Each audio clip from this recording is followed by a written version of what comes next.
Hey everybody, Nick here, and today we're going to do a little disassembly and maintenance on this little guy. This is the Alliance Designs Scout. Little tiny freaking knife, but let's go ahead and take it apart, see how everything's working for it. Alrighty, let's pop this guy apart. Looks like T8. Holy thread locker, Batman. Got a little bit of thread lock. Oh, no, actually, it's just severely over-tightened. See, no thread locker. Alright, whatever. That there.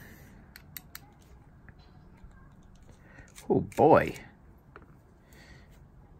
Yeah, again, no thread locker, just torqued with, a freaking gorilla in there. Okay, whatever. Pop this guy apart. So, Alliance Designs. Oh, okay. There we go. Alliance Designs, then, let's pop this loose, is a new company.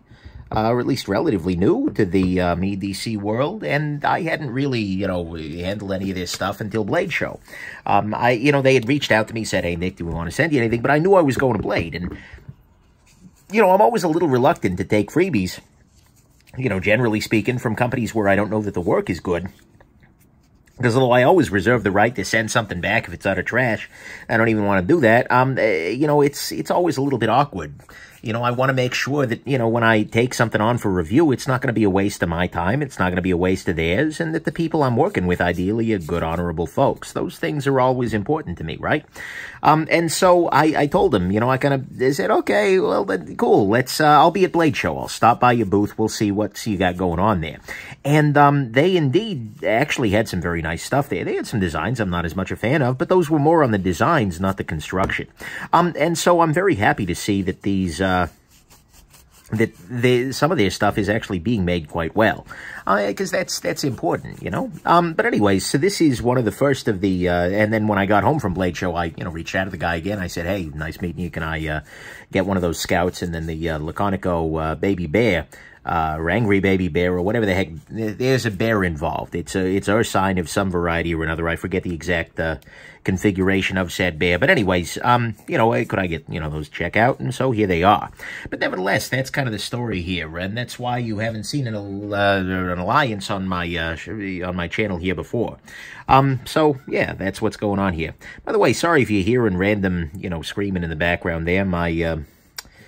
I live in a relatively large apartment complex with a very high density because, well, welcome to California. And the neighbors, it's a beautiful day, so I want to have the windows open, but the neighbor children are ring wraiths, so there will be constantly shouts and screams and things like that. I suppose most people would refer to that as children playing, but get off my lawn. Anyways, let's go ahead and finish cleaning this guy off. Construction-wise, honestly, it's pretty it's unremarkable. Not in a bad way, just it's unremarkable. We've got ourselves a pair of titanium scales. We have a clip here. It's screwed in. We have small ceramic bearings, ceramic detent ball, a blade that is reasonably well done. I think we're actually pretty much good to go back together here, so let's go ahead and do so. I am actually going to install the pivot the other way. Now, this could end up being a problem. Is this free spinning? It appears to be free spinning. Yeah, it appears like it is. And what that probably means is I can get away with this. The reason I would do this is such that when I take this apart, or when whoever takes this apart next time, everything is sort of in alignment from one side. If I end up with centering issues, which, by the way, I did not have previous to this disassembly, I'll undo that and come back the other way. But, that's something that generally shouldn't actually matter, because it is, a cylinder, right? Its orientation shouldn't affect anything. It's something I'm going to do here. Just for convenience sake. Okay, I have put a little too much lubrication in there. But that's okay. Let's go ahead and lubricate the detent ball hole. Drop that in there. It is a through-and-through detent bar hole. That's good. A lot of people actually ask me on a regular basis, hey, Nick, should I be lubricating the inside of the detent ball track here? In practice, my answer is almost always just no. Because if this pin is rubbing up against the inside of the stop pin track there, then actually we have a problem. That's not a good thing. It shouldn't be doing that, generally speaking. So the lubrication shouldn't matter there.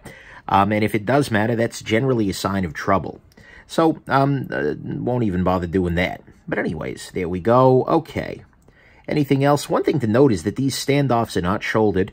And so, as a result, I will need to be a little bit careful, although having the stop pin here and the pivot will help me to kind of index the scale a little bit.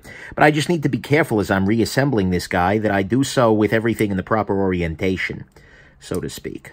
Okay. Something's off here.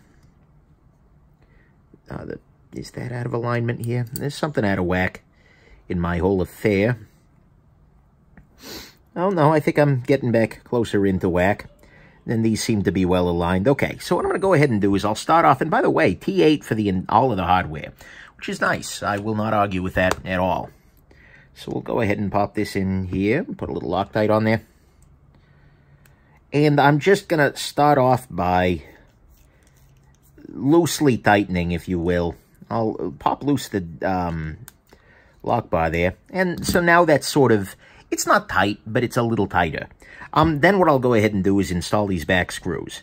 The reason I didn't fully crank down on that is that because there's no because there's no shouldering on these standoffs, I want to make sure that everything's in proper alignment before I put the crank on anything, because I don't necessarily want to crank anything down when it might have to move later on to get everything back into full alignment.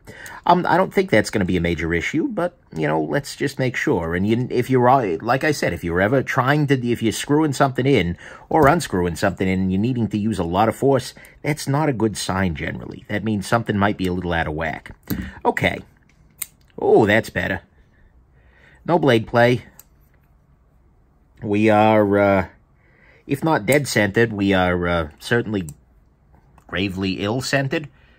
It's very, very close. Okay, that was easy. 7 minutes and 3 seconds. I really can't argue with a disassembly like that. So anyways, hope this is interesting to you, that you enjoyed scouting out the inside of this guy, and that you have yourselves just an absolutely wonderful rest of your day. Bye now.